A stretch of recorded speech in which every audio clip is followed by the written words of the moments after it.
Hello friends, I am your host from this video blog Rethink Motivations.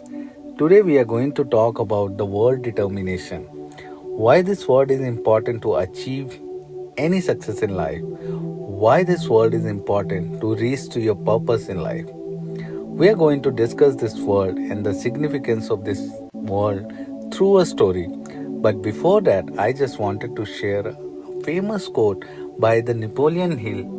Victory is always possible. Victory is always possible for the person who refuses to stop fighting. The story I am going to tell you today is based on the word determination. But before that, I just want to request you one thing. Close your eyes. Tell yourself that you can fulfill every goal in your life. Tell yourself that you can do anything you want. And once your brain is convinced with this thought, that time you will feel inside that the fear and tension is going away. You will feel more confident and happy inside. The fearless mind, your fearless mind and determination will take you to your destination and you will feel very good about it. Let me tell you a story now. This is the story of a small boy who grew up to become an inspiration for all of us. His name was Glenn Cunningham. His father was a water well dealer and his mother was a housewife. He also had one brother named Floyd. Old days people used to use the old-fashioned pot-based stove to warm their houses in school. Glenn had this job of coming to school early every day so that he could use kerosene to start the fire and warm the room before his teacher and his classmates arrived.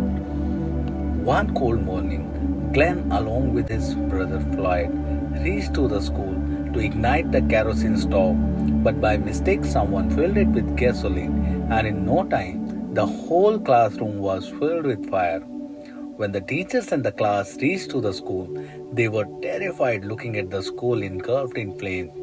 Soon after realizing that the Glenn and Floyd were inside, they rushed in and managed to drag them both unconsciously out of the flaming building. They were in shock, looking at the bodies. They looked more dead than alive. His brother Floyd had more severe burn, whereas Glenn's lower half of the body was burned severely. Both were taken to the county hospital. School teachers informed their parents. The terrible news of their sons devastated them completely. His mother could not respond. For a minute, her heart was stopped and her brain was not responding. The only thing she wanted to see is to see them unharmed. In her semi-conscious state, she ran barefoot toward the hospital along with her husband. They reached to the hospital. Glenn's mother, with her tearful eyes, was looking at everyone in a hope to get a news of relief about them. But Floyd's burn was so severe that the doctor could not save him from dying. Glenn's parents were shattered in misery. And from his bed, in his semi-conscious state, faintly heard the doctor talking to his mother.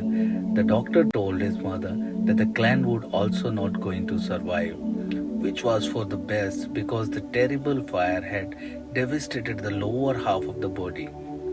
But Glenn did not want to die. He was not ready to die. To the amazement of the physician, he did survive. Doctor wanted to amputate Glenn's leg since the fire has destroyed so much flesh and the lower part of the body, but his mother refused to let the doctor do so. The doctor told his mother that he won't able to stand. He was doomed to be a lifetime cripple now. Hearing this, Glenn decided that he would not be crippled. He would walk, but unfortunately from his waist down, Glenn had no motor ability. His thin legs just dangled there, all but lifeless. Ultimately, Glenn was released from the hospital. Every day afterward, his mother and father would massage his legs, but there was no feeling, no control, nothing.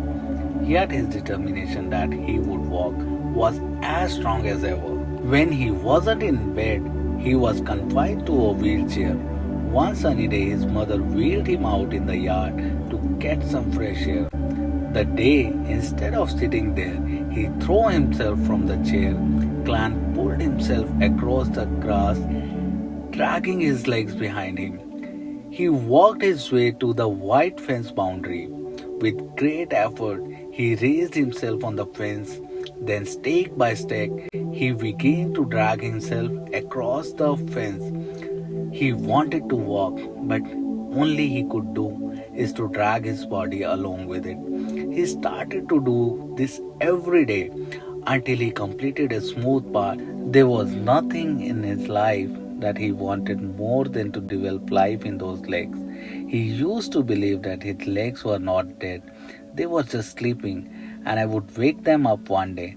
Ultimately, through the daily massage and Glenn's determination, with his willpower, he did develop the ability to first stand and then to walk by himself. And miracle happened. He started to run also. Glenn used to run to school. He used to run to everywhere. His parents were happy. People in the town were happy to see him run by. Glenn kept running. In February 1934, in New York City, famed Madison Square Garden, this young man who was not expected to survive, who would surely never walk, who could never hope to run, this determined young man, Dr. Glenn Cunningham, ran the mile in 4 minutes and 8 seconds, the world's fastest indoor mile. And it was just a start. Friends, in short, if we talk about the only thing you need to pursue your goal, to reach to your purpose and to achieve the success what you desire in your life, is you need to bring that determination in you. With complete determination, you can reach to any destination you want.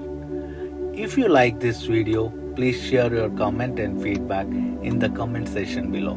Please subscribe this channel, share this video with your friends and colleagues. Thank you so much. Bye bye.